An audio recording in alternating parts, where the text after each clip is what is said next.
எல்லோருக்கும் வணக்கம். Welcome to my channel easy English in Tamil. So இன்றைக்கி நம்ம பார்க்க போகிற போயம் வந்து ஒசிமாண்டியஸ். இதை வந்து ஷெல்லி தான் எழுதியிருக்காரு. ஸோ இங்கே பிபி ஷெல்லி என்ன சொல்ல வராரு அப்படின்னா, என்டையர் பொலிட்டிக்கல் பவரை மார்க் பண்ணுறதுக்காக அவர் எழுதுனது தான் இந்த போயம். வாங்க எக்ஸ்ப்ளனேஷன் பார்த்துருது. இதில் போயட் என்ன சொல்கிறாரு அப்படின்னு பார்த்தீங்கன்னா, அவர் வந்து ஒரு ட்ராவலரை பார்த்தாராம். ரொம்ப ஒரு பழங்காலத்து இடத்துக்கு போயிட்டு அந்த ட்ராவலர் வந்திருக்காரு. அந்த ட்ராவலர் என்ன சொல்கிறாரு இவர்கிட்ட அப்படின்னா, அதாவது அப்பர் பாடி இல்லாமல் கால் வரைக்கும் தான் இருக்கிற ஒரு ஸ்டாச்சு ஒன்று நான் பார்த்தேன் டெசர்ட்டில் அப்படிங்கிறாரு. அது வந்து உடஞ்சி போய் ரொம்ப மோசமான கண்டிஷனில் இருந்தது அப்படின்னு சொல்கிறாரு. அதுக்கு பக்கத்துலேயே வந்து அந்த ஸ்டாச்சுவோட முகம் இருக்கு இல்லையா, அது பாதி வந்து அந்த மணலில் புதஞ்சிருக்கு அப்படிங்கிறாரு. ஆனாலும் அவருக்கு பார்க்குறதுக்கு என்ன தெரியுது அப்படின்னா, அந்த ஃபேஷியல் எக்ஸ்ப்ரெஷன்ஸ் நல்லாவே தெரியுதான். எப்படி இருக்குது அந்த ஸ்டாச்சு பார்க்குறதுக்கு அப்படின்னா, ரொம்ப கோவமாக ஒரு மாதிரி ஹாப்பியே இல்லாத மாதிரி இருக்குது அப்படின்னு சொல்கிறாரு. அந்த சிலையை வடிச்சார் இல்லையா அந்த சிற்பி, அந்த ஸ்கல்ப்டர் வந்து அந்த கிங்கோட ஃபேஸை எக்ஸாக்டாக அப்படியே படித்து மனசில் வாங்கி அதை அப்படியே இங்கே ஸ்கல்ப்சர் பண்ணியிருக்காரு அப்படின்னு சொல்கிறாரு. ஏன்னா அந்த உடஞ்சி போன அந்த ஃபேஸை பார்த்தா கூட அந்த அப்படியே ஒரு பெருமை, தற்பெருமை, ஒரு கோபம், ஒரு குரூவலிட்டி எல்லாம் பர்ஃபெக்டாக தெரியுது அப்படின்னு சொல்லி இங்கே அந்த ஸ்கல்ப்டரையுமே வந்து அவர் பாராட்டுறாரு.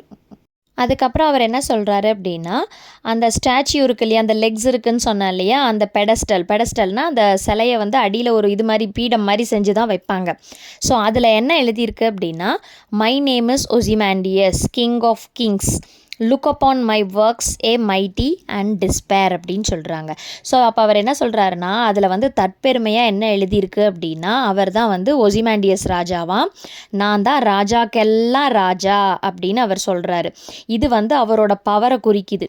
அதாவது மைட்டிக்கெல்லாம் நான் தான் மைட்டியஸ்ட் அப்படின்னு சொல்கிற மாதிரி ஒரு பவர்ஃபுல்லான ராஜாவாக நான் இருந்திருக்கேன் அப்படின்னு சொல்கிறாரு. ஆனால் இதிலேருந்து என்ன சொல்ல வராரு அப்படின்னா, அந்த ட்ராவலர் சொல்கிறாராம், அந்த ராஜாக்கு வந்து அவரோட அச்சீவ்மெண்ட்ஸ் என்னென்ன பண்ணணும் அப்படிங்கிறதெல்லாம் உலக மக்களுக்கு காமிக்கிறதுக்காக தான் இந்த ஸ்டாச்சு வந்து அவர் பில்டு பண்ணியிருக்காரு அப்படின்னு சொல்கிறாரு.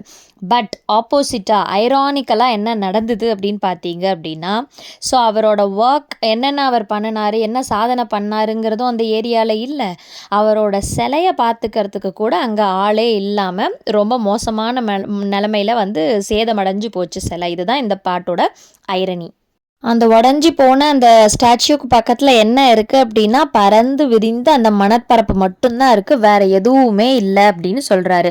ஸோ இந்த போயம் வந்து என்னத்தை குறிக்குது அப்படின்னா, ஸோ மனுஷங்க வந்து என்ன தான் வந்து அவங்க பவர்ஃபுல்னு நினச்சி இந்த மாதிரி பண்ணினாலும் காலம் இருக்கு இல்லையா, அந்த டைமுக்கு பக்கத்தில் அவங்களால நிற்கவே முடியாது, அது எல்லாத்தையும் டேமேஜ் பண்ணிட்டு போயிடும் அப்படின்னு சொல்கிறாரு. டோன் ஆஃப் த போயம் என்னன்னு பார்த்தீங்க அப்படின்னா, மாக்கிங் தான்.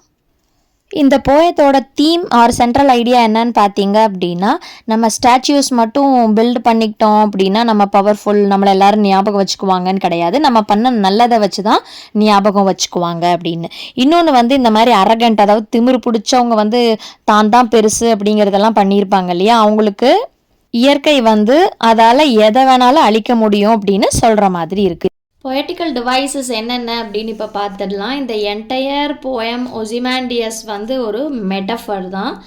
என்ன அப்படின்னு பார்த்தீங்க அப்படின்னா, இந்த ஒசிமாண்டியஸுங்கிறவரை வச்சு நம்ம அந்த காலத்தில் நடந்துட்டு இருந்த பொலிட்டிக்கல் பவரை வந்து மார்க் பண்ணுறதுக்கு யூஸ் பண்ணியிருக்காரு. ஸோ அதுதான் வந்து என்டையர் போயம் வந்து ஒரு மெட்டஃபர்னு சொல்கிறாங்க.